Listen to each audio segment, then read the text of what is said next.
Good afternoon, everyone. So, ayan. Pupuntahan kami ni aking langga.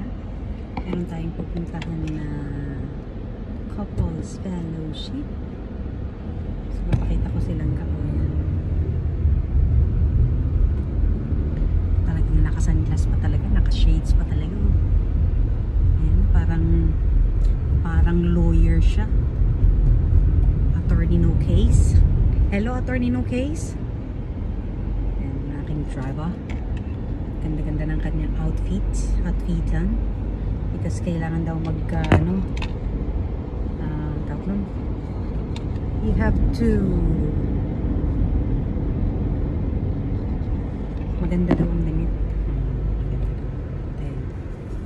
Late na kami actually. We're late. But it's okay.